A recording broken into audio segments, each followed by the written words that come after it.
Hey everyone, this is MJ, and you are at my channel called Reading This Life. Reading This Life is where we talk fiction, friends, and fun.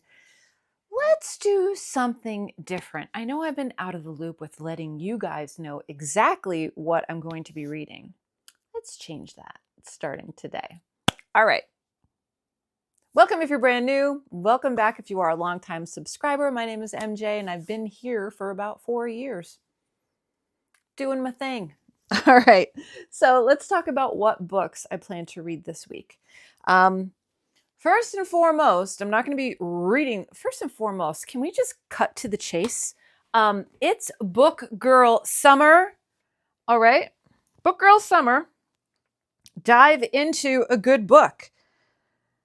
That's me. All summer, baby. Reading with a beverage in my hand, in the shade, not getting too much sun, and just living the best life. Let me know if you're going to do hashtag Book Girl Summer. Let's do it together. All right, so first and foremost, there is a wonderful event going on that is called Summer of Steinbeck or Steinbeck is Awesome. I'm not sure exactly what the title is. Summer of Steinbeck was something that we came up with last year, I think. And then Steinbeck is Awesome is the name of the Voxer group. So either or, it's all about John Steinbeck, okay? So I've read a few John Steinbecks in my past, mostly the thin ones. And this is Grapes of Wrath. This is a library copy that I have from John Steinbeck. And this is going to be a personal challenge for me because you know that I don't read this type of book. This is completely outside of my comfort zone. And I think it's going to be really good. Now, what I did was, I'm not sure if there's a reading guide or not.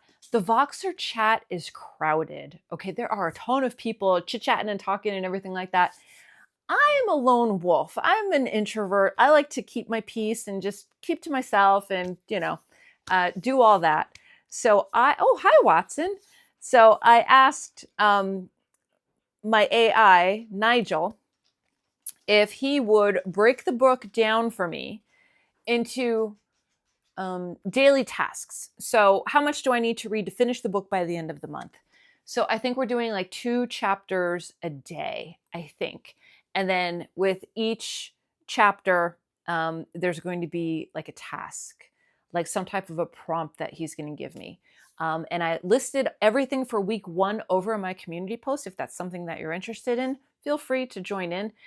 This is also the banned book of the month over on Fable. Yeah, it's been banned in the past for communism, socialism, language. I'm not sure about certain situations. There are a number of things. You can do your research on your own, but it has been banned in the past. So it counts for the Banned Books Project. So let me know in the comment section down below. Are you reading it? Are you interested in reading it? Is this a reread for you? So many people have read this more than once. I'm like, I must be missing something because I've never read it. And sometimes it's just daunting to read something like this. So I'm going to give it a go. All right. And then I also got from the library, this sounded really good. Clever Little Thing. Anybody hear about this? Anybody talk about it? Anything? I'll read you the blurb on the back. Compelling and creepy. Charlotte's daughter, Stella, is sensitive and brilliant, perhaps even a genius. But a recent change in her behavior has alarmed her mother. Following the sudden death of Stella's babysitter, Blanca, the once disruptive and antisocial child has become docile and agreeable.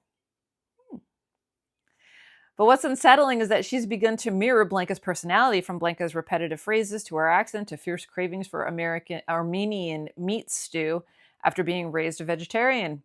Charlotte is pregnant with her second child and depleted and sick with the pregnancy. She's convinced that Blanca herself is somehow responsible for Stella's transformation. But how could Blanca, dead, still be entwined in their lives? Has Blanca somehow possessed Stella? Has Stella become Blanca? As Charlotte becomes increasingly obsessed, she is sure that only she can save her daughter, even though it's soon clear that her husband believes that this is all in Charlotte's head.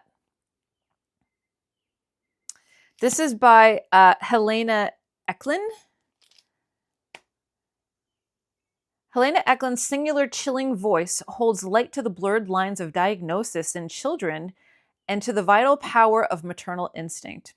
Kaleidoscopic and tense, pulse pounding and genuinely creepy, and infused with shades of the supernatural, Clever Little Thing is an ode to motherhood and a nuanced critique of the caretaking industry, a page-turner that will haunt readers long after its epic, surprising finale.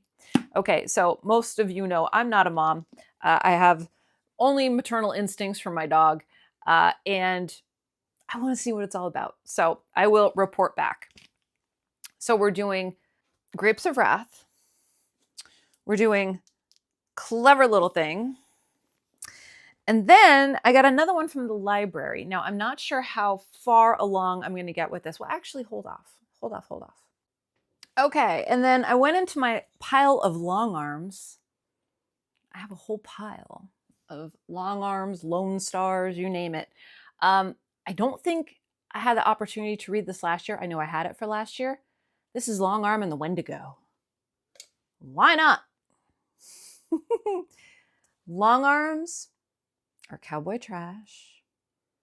The women are a little more leading. They're a little more, they know what they want. They go after what they want. You know what I'm saying? They're not damsels in distress. They're women on a mission. So I'm going to give this one a go and see what it's all about.